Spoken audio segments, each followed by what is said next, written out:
Baxter Dury has just released his 7th album titled I Thought I Was Better Than You. We found Baxter home in West London, where he's been trying not to read the reviews of the new record.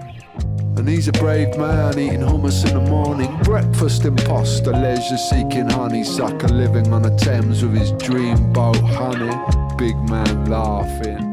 It's not the review that drives you nuts. It's a cyclical you that drive yourself nuts. So that's what you've got to learn, is that it's all a review is a blank canvas to project your own fears upon, no matter what it says. Right. So, it's pretty Jungian, Freudian or something. Yep. Well, I don't think it means anything, does it really? It depends on how insecure you feel. Yep. Well, this is your 6th album. Like you say, you're an old hand at this. 7. So. What is it? 7. 7th. Holy crap. I got to put a new number there. All right. Thanks for the correction. Yeah. So I don't know. You might be right, actually. I'm just going by what I read. So, So do you remember releasing your first album and how you felt compared to how it feels now? Or are you still sitting in bed at night reading the reviews? Well, no. I mean, I was more sensitive. I don't remember. I mean, I don't really account for history that well. I just sort of think about it that much, and I just sort of look forward and get quite bored. Sorry, we've got a lot of banging here as well. Someone decided to redevelop their house this morning, so of course they did. I just don't think that historically, I just don't tend to look back or measure up either experience. I just sort of like doing things and then moving forward. Really, I'm already bored of this one, so I'd like to do something else. But I think once you play it live and you exhaust that the kind of the physical side of it, and then you'll understand what it is. Because one thing is on records quite academic. Yeah. Until you play it, you sort of understand what the songs mean or whether they work. That they need to work on 2 different levels, I guess. Right. And I think you shouldn't really take anything seriously until 2 years after the event. Right. You get more of a global understanding of what you've done, and which could be significant or insignificant, either one. But yeah. So you just did a gig in Bristol a couple of days ago, did you? No, I didn't. No, I haven't done any gigs. No. Oh, okay.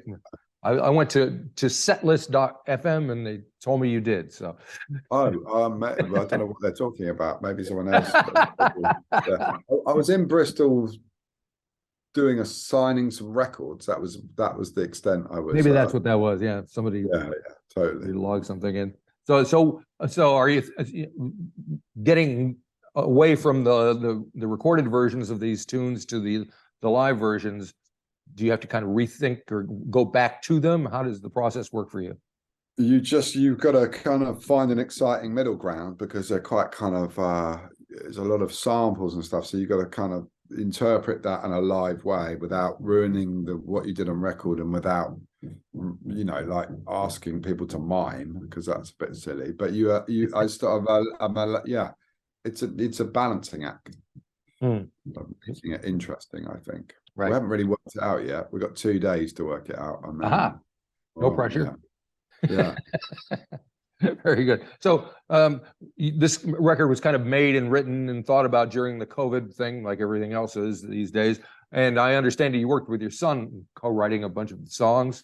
What is that like, writing with your son?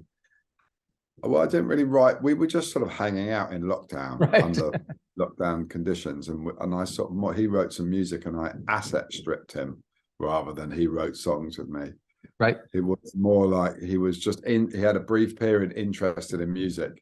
All right. And I stole it, really, and negotiated it off him. But it was, so it wasn't really we weren't this sort of happy, collective, positive, creative unit. Right. I'm not saying we're not, but we weren't. All right. Which is good, I think, because otherwise that might be a bit cheesy. Right. So what is his main interest in if it's not music at the moment? He's fine. He has a range of options. He's a young person. That's good. He's surveying he's looking. Undecided. That's a good place to be. Okay. And you've also written a memoir. So yeah, that's an interesting process, I'm sure, looking back and, scrutinizing yourself and putting it down on paper. So does that affect the way the music was made as well, and the way you think about yourself? I don't know if it affects the way I think about myself, but it's a sense of achievement writing something, and then Sure, yeah. You can source some stories from writing books and stuff. I think you're either going to write about how use the moon lit up a moment or something. You could do something ethereal, songwriting ethereal nonsense, or I did on this album I dug into some childhood stories, but they're not very accurate. They're not a document of right events. They're more of an abstract interpretation. Songwriting, abstract nonsense. And is that because you don't want to get too close to the truth, or it just makes a more interesting story? I don't know if you're capable of getting too close to the truth via songwriting. It's a bit boring and a bit painful. I'm not really sure. I just wrote some songs vaguely based. You get to the truth in a book. That's a lot of words, but this is music interferes with stories. Mm-hmm. And so it should. You've got to honor the music first, I feel. The story is a sort of is secondary to the music. All right. So I think you were quoted somewhere along the lines as saying that this album was a bit more hip-hoppy than other ones have been. Is there a reason for that? And is that accurate? Yeah, I guess so. I don't know what reasons, just interest keeps you motivated, do something different. Right. And I just quite like hip hop, but it's not appropriated hip hop. It's just a bit of it's mildly inspired by. Right. But yeah, I think it's just, you just try and shake it up a little bit. If you're just a bloke that can't sing, you need to change the setting a little bit to sort of resell it to the people. So I've noticed you've been quoted saying that you can't sing. Was there a point in time when you realized you couldn't sing? There was a point. No.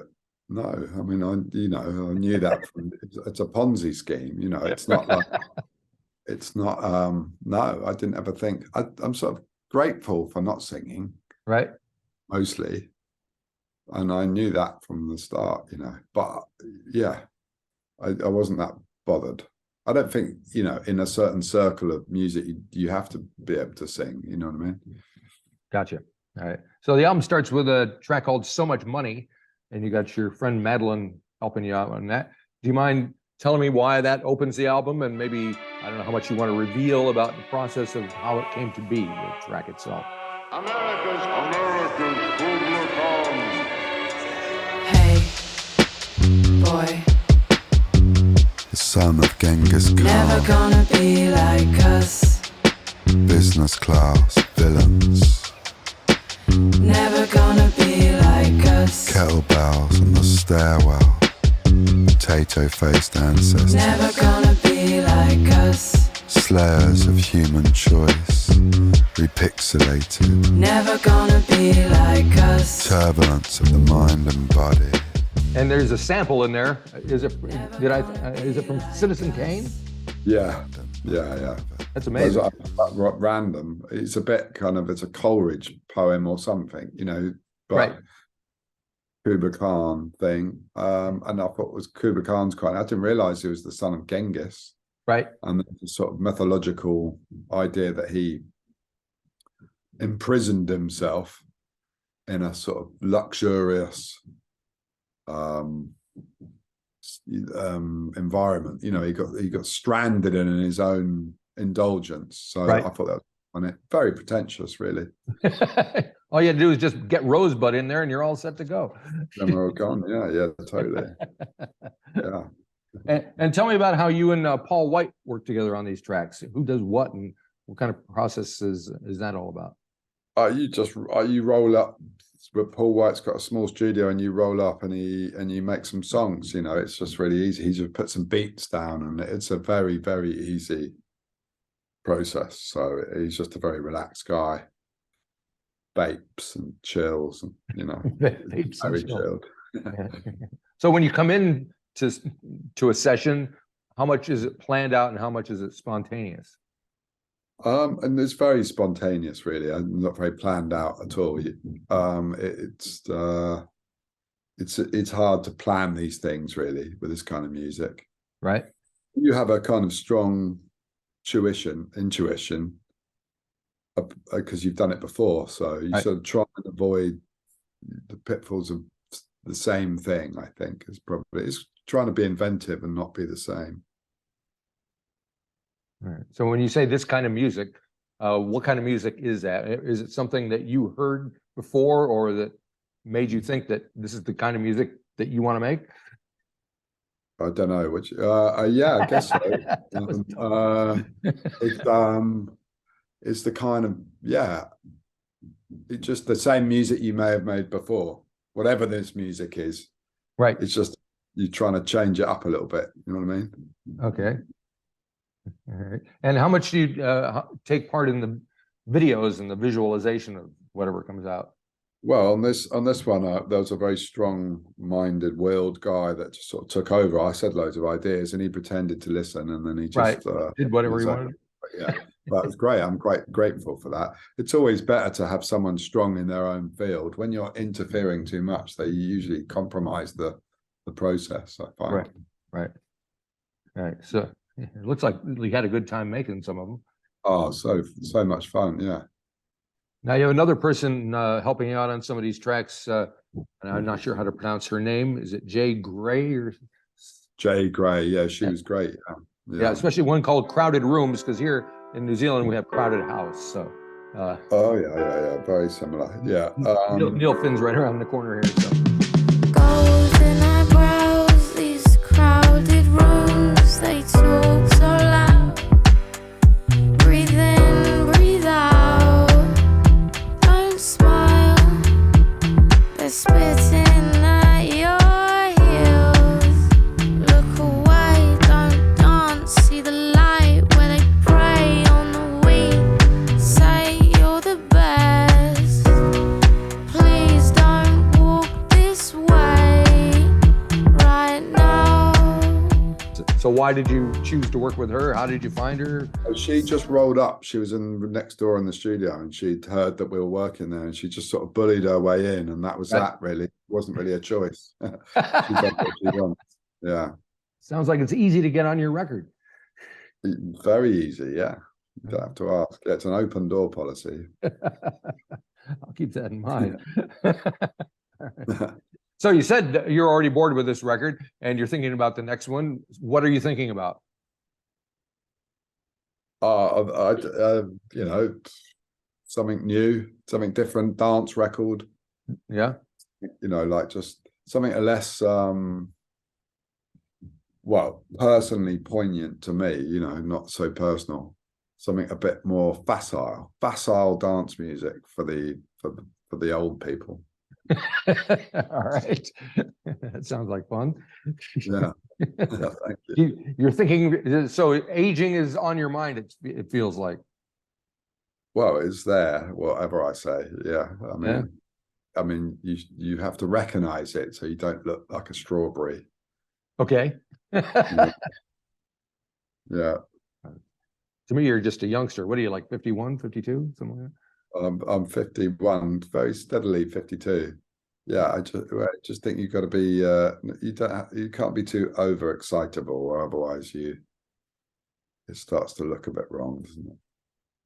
Yeah. It works for Mick Jagger. Well, I didn't say it would work for Mick Jagger, really. All right. Very good. Okay, I'll put you out of your misery here. Thank you for talking to me. Thank you, mate. Sorry that we have a bit of a thing there. Builders and technical problems and all sorts. All is good. No, come down here and show us what you can do. It'd be great. All right, mate. Thank you very much, dude. See you later. Thank you. I know. Bye. Bye.